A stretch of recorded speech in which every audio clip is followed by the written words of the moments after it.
Hello student, welcome back to my channel Samrat academy. Student, जितने बच्चे 2025 board exam देने वाले हो तो उनके लिए वीडियो सबसे ज्यादा इंपॉर्टेंट है। मेरे प्यारे बच्चों, आज मैं आप लोगों को बताने वाला हूं क्लास 10th साइंस के 50 महत्वपूर्ण टॉपिक।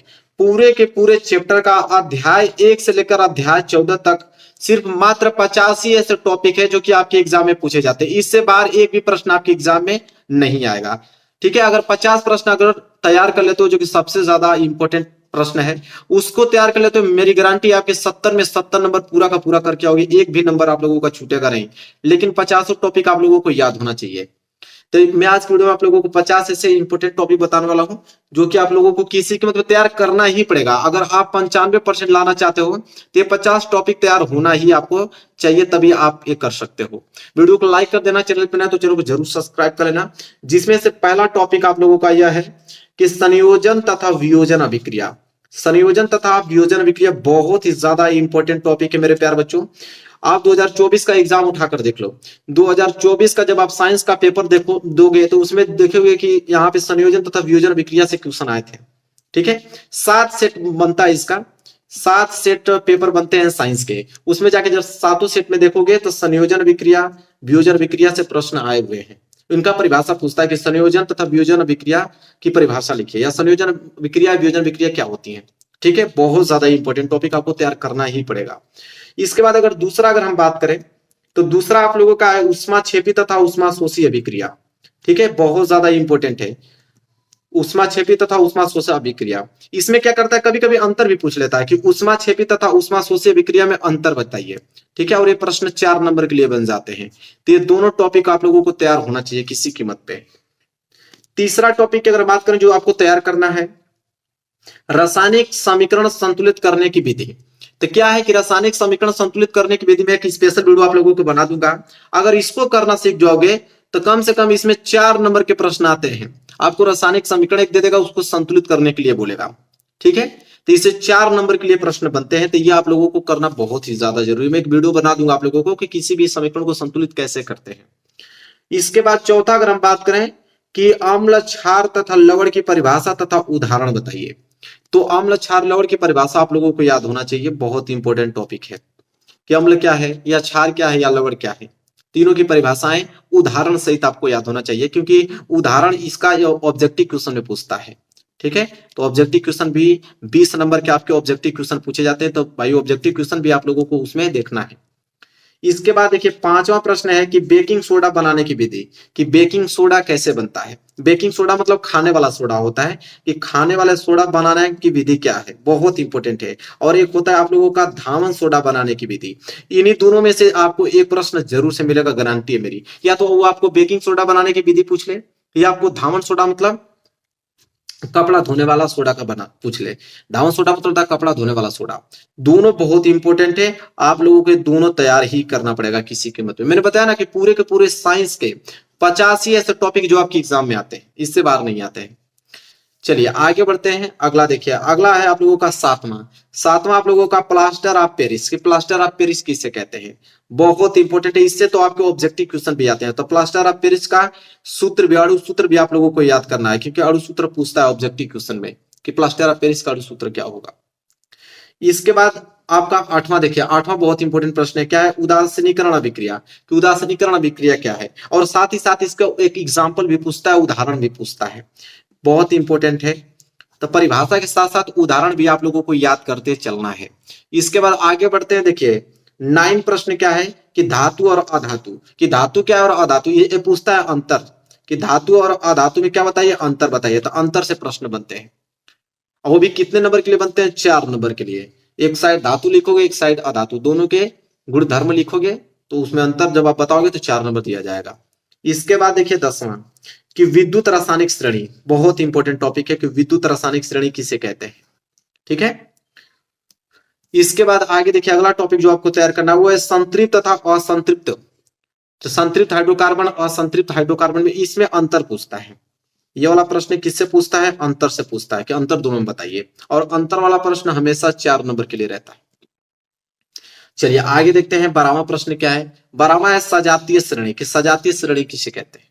बहुत इंपॉर्टेंट है। मैंने बताया ना कि 50 क्वेश्चन अगर आपको तैयार है तो 70 में 70 नंबर आप ला दोगे। इसके बाद 13वां है आप लोगों का यूपीएससी नामकरण।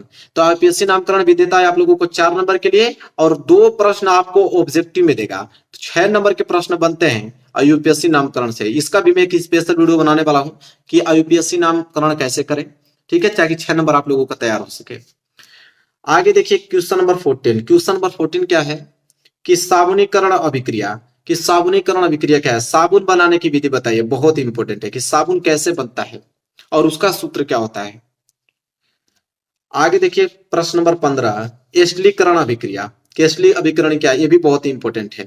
तो अभिक्रिया वाले सारे प्रश्न आपको तैयार होना चाहिए, एक साबुनीकरण अभिक्रिया, एक एस्टिलीकरण अभिक्रिया, दोनों ही बहुत इंपॉर्टेंट है। तो 15 टॉपिक यहाँ पे क्लियर हुआ। चलिए आगे देखिए प्रश्न नंबर 16। प्रश्न नंबर 16 है यहाँ पे पाचन तंत्र, ठीक है। तो पाचन तंत्र बहुत है, बायोलॉजी के प्रश्न अब यहां से आपके स्टार्ट होंगे कि पाचन तंत्र क्या है। बहुत इंपॉर्टेंट प्रश्न है पाचन तंत्र वाला। इसके बाद देखिए श्वसन तंत्र और एक आप लोगों का उत्सर्जन तंत्र। अब इसमें समझिए तीनों आपके पाचन तंत्र, श्वसन तंत्र और उत्सर्जन तंत्र, ये तीनों ही क्या है, बहुत ज्यादा इंपॉर्टेंट है मेरे प्यारे बच्चों। आप किसी से भी पूछ सकते हो मेरे प्यारे बच्चों, या क्लास टीचर जो आप पढ़ाते होंगे तीनों का नाम आप बता दीजिएगा, तीनों लोग बता देंगे, मतलब तीनों को कहेंगे कि तीनों ही इंपॉर्टेंट है। एग्जाम में आता है, आप 2024 का पेपर उठाकर देख लो कि 2024 के पेपर में यहां से प्रश्न बने हैं कि नहीं बने, ठीक है, हर साल बनता है। तो ये तीनों टॉपिक आप लोगों को तैयार होना चाहिए। आगे अगर हम बात करें प्रश्न नंबर 19, तो लैंगिक जनन। कि लैंगिक जनन क्या है, और एक आप लोगों का आता है 20वां अलैंगिक जनन।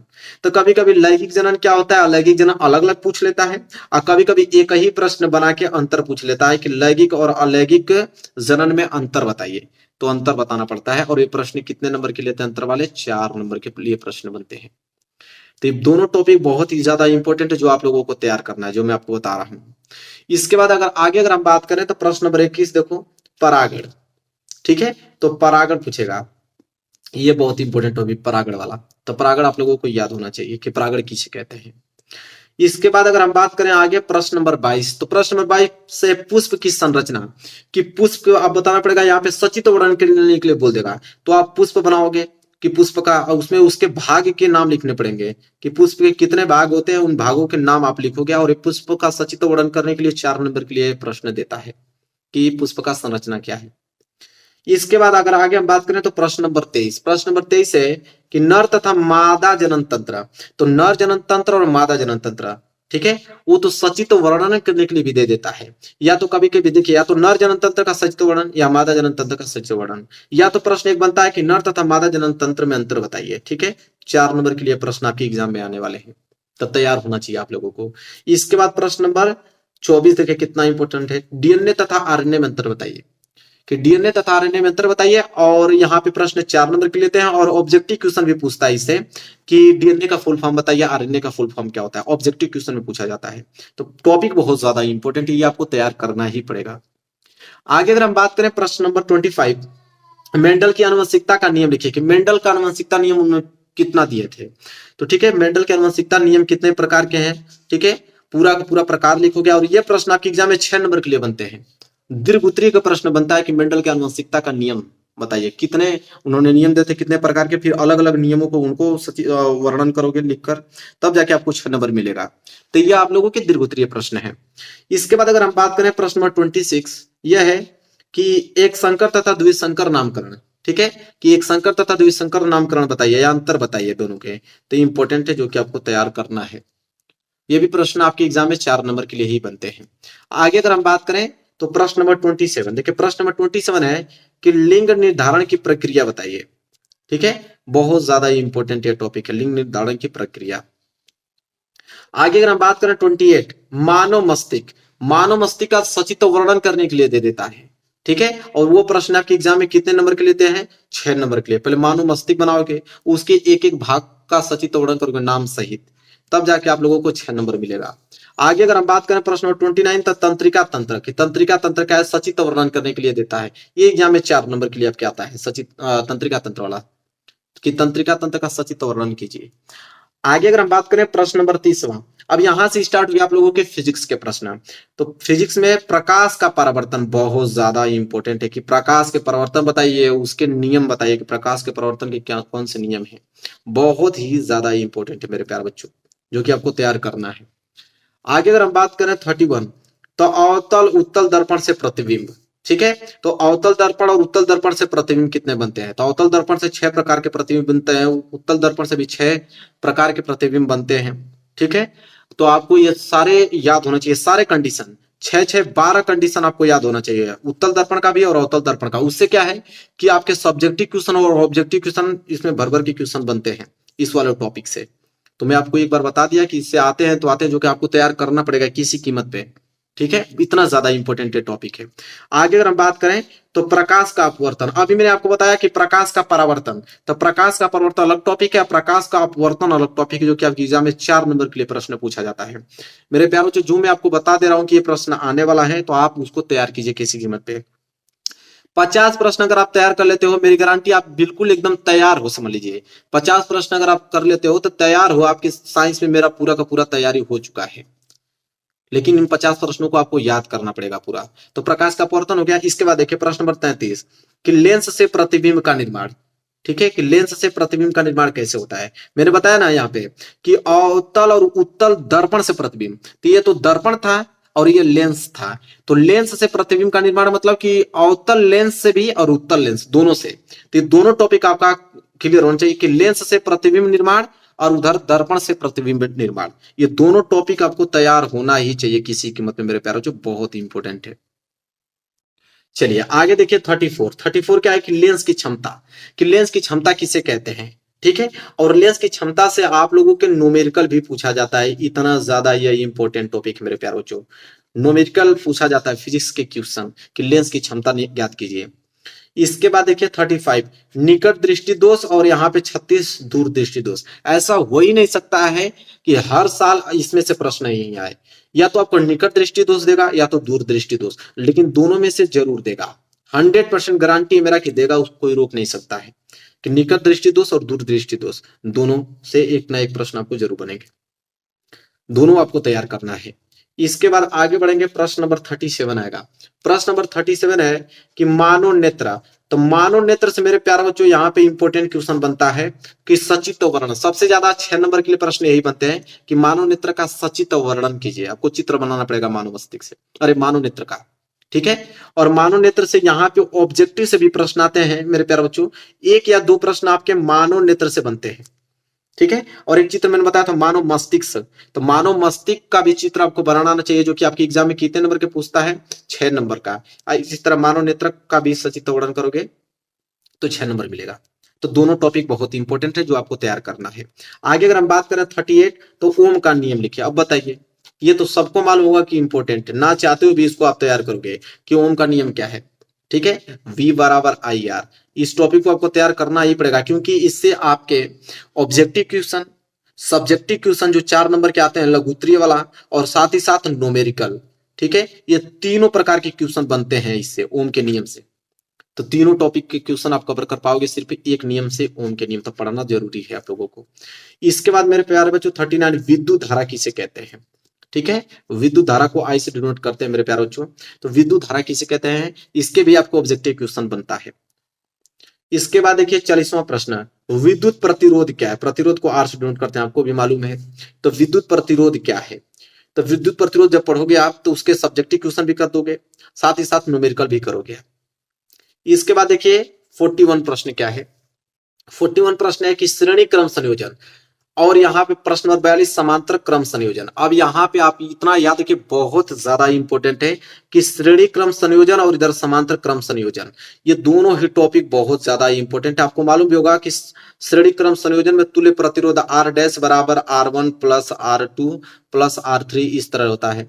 इसी फार्मूला को सत्यापन करने के लिए देता है कि कोई किसी प्रतिरोध को अगर श्रेणी क्रम में जोड़ते हैं तो उसका तुल्य प्रतिरोध निकालने का फार्मूला ज्ञात कीजिए, या समांतर क्रम में किसी प्रतिरोध को जोड़ते हैं तो उसका तुल्य प्रतिरोध निकालने का फार्मूला ज्ञात कीजिए। उसका फार्मूला क्या होता है कि 1/R डैश बराबर 1/R1 plus 1/R2 plus 1/R3, यह होता है। इस सूत्र को सत्यापन करने के लिए देता है और 6 नंबर के लिए प्रश्न देता है। मेरी गारंटी है कि दोनों में से एक जरूर देगा आपको, इतना याद रखना आप। आगे देखिए प्रश्न नंबर 43, चुंबकीय बल रेखाएं, कि चुंबकीय बल रेखाएं कैसे, जैसे चुंबक है तो उसकी बल रेखाएं कैसे काम करती हैं। ठीक है, तो चुंबकीय बल रेखाएं से एक प्रश्न जरूर से जरूर बनेगा मेरे प्यार बच्चों, गारंटी है मेरी कि आप यहां से एक प्रश्न आएगा। बहुत ज्यादा इंपॉर्टेंट टॉपिक मैं आप लोगों को बता रहा हूं। इसके बाद आइए 44, बायो सेवर्ट का नियम। इस सारे प्रश्न 6 नंबर के लिए बनते हैं। बायो सेवर्ट का नियम बहुत ज्यादा इंपॉर्टेंट मेरे प्यारों, एक भी क्वेश्चन मिस मत कीजिएगा। आपके पास जितना समय है ना, जितना बता रहा हूं आप उसको तैयार कीजिए। अगर आप टॉपर स्टूडेंट बनना चाहते हैं, 95% लाना चाहते हैं, तो जो मैं आपको कह दे रहा हूं उसको आप तैयार करना ही करना है आप लोगों को। अन्यथा आप कमेंट कीजिए, अगर नहीं आपको मिल रहा है कमेंट कीजिए, मैं पूरा का पूरा 50 टॉपिक का 1-2 घंटे का वीडियो बना दूंगा, पूरा का पूरा समझा दूंगा, आप लोग उसको नोट कर लेना। ठीक है, तो लेकिन कमेंट कीजिएगा। आगे देखिए 45, फ्लेमिंग के दाएं हाथ तथा बाएं हाथ का नियम लिखे। तो फ्लेमिंग के दाएं हाथ का नियम क्या है, बाएं हाथ का नियम, दोनों टॉपिक बहुत ज्यादा इंपॉर्टेंट है मेरे प्यारों। जो आप पढ़े हो तो आप जानते होंगे कि इतना ज्यादा इंपॉर्टेंट है। 45 यहाँ पे क्लियर हुआ। आगे देखिए अगला है 46, कि मैक्सवेल के दक्षिणावर्त पेंच का नियम बताइए। कि मैक्सवेल के दक्षिणावर्त पेंच का नियम क्या है, बहुत ज्यादा इंपॉर्टेंट मेरे प्यारे बच्चों। इन टॉपिकों को तो चाह के भी भूलना नहीं है आप लोगों को। आगे देखिए 47 क्या है, कि विद्युत धारा के चुंबकीय प्रभाव क्या है। कि विद्युत धारा के चुंबकीय प्रभाव कैसे काम करते हैं मेरे प्यारों, बहुत ज्यादा इंपॉर्टेंट ये प्रश्न है नीचे वाले सब। इसके बाद आइए 48, फैराडे का नियम। अब बताइए फैराडे का नियम कितना ज्यादा इंपॉर्टेंट है, पूछता नहीं है, 6 नंबर के लिए आपके एग्जाम में आता है। इसके बाद पर्यावरण के 2 प्रश्न आते हैं, एक ओजोन परत का अपक्षय क्या होता है, और 5वां ऊर्जा के स्रोत क्या है। ये 2 टॉपिक जरूर आपके एग्जाम में पर्यावरण आते हैं। पर्यावरण से एक प्रश्न बनता ही बनता है, इन्हीं दोनों टॉपिकों से बनता है। दोनों टॉपिक तैयार है तो आप पर्यावरण से क्वेश्चन कर डालोगे। तो मेरे प्यार बच्चों यहाँ मैंने आप लोगों को बता दिया, मैं दिखा भी देता हूं आप लोगों को। 50 महत्वपूर्ण प्रश्न मैंने बताया था आप लोगों को, कि 50 महत्वपूर्ण टॉपिक आप 2024 के पेपर उठा के देख लो। अगर इससे बाहर अगर एक भी प्रश्न गए होंगे तो कमेंट कर दीजिएगा मेरे प्यारों, इससे ही प्रश्न आते हैं आपको। अगर तैयार है 2025 में मेरे प्यारों 70 में 70 नंबर करके आओगे, मेरी गारंटी है विज्ञान में। तो बस वीडियो को आपको शेयर करना है और लाइक करना है। इसके बाद में एक वीडियो इस पे स्पेशल आप कमेंट कीजिए, मैं बना दूंगा 2-2.5 घंटे का 50 प्रश्न का। आप अच्छे तरीके से उसको तैयार कर लेना। तो वीडियो को लाइक करना पड़ेगा और वीडियो को शेयर करना पड़ेगा। चैनल पे नए है तो सब्सक्राइब आपको करना ही पड़ेगा मेरे प्यारे बच्चों। तो चलिए मिलेंगे आपसे नेक्स्ट वीडियो में, तब तक के लिए धन्यवाद।